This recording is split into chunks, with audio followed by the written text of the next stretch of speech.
Special Forces soldier Li Wei received a mysterious mission. He was dispatched to an isolated place to carry out a year-long assignment. Li Wei boarded a plane and landed in an uninhabited area. After landing, he had to walk 38 kilometers north to reach his destination. After a day and a night of walking, Li Wei finally arrived at his destination, a massive canyon. At this moment, he heard the voice of another person behind him. At long last, my sweet prince has come.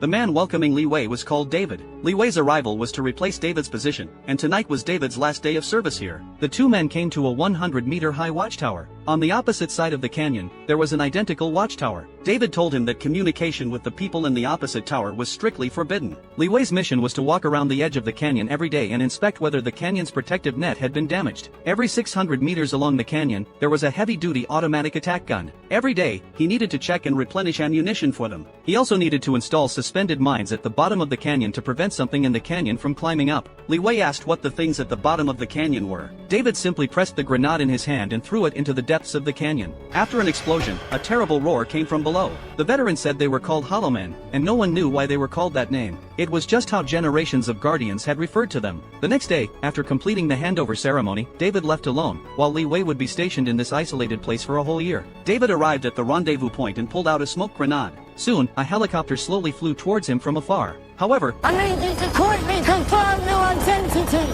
Jasper D3, countersign Blue Arrow. Thank you for your service.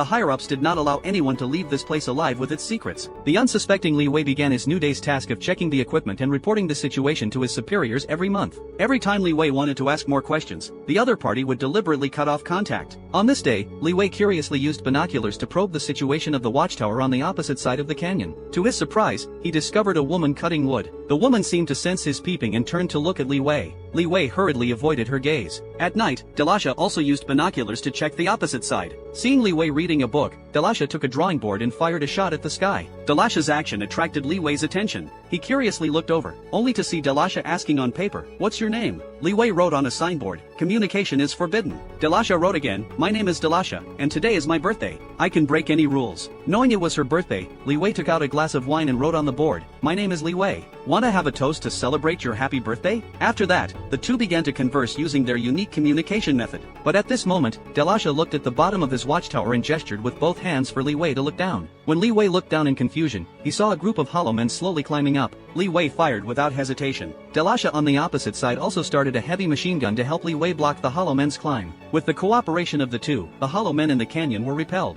But at this moment, Delasha heard a sound coming from under her feet. Immediately after, a hollow man covered in tree branches suddenly appeared.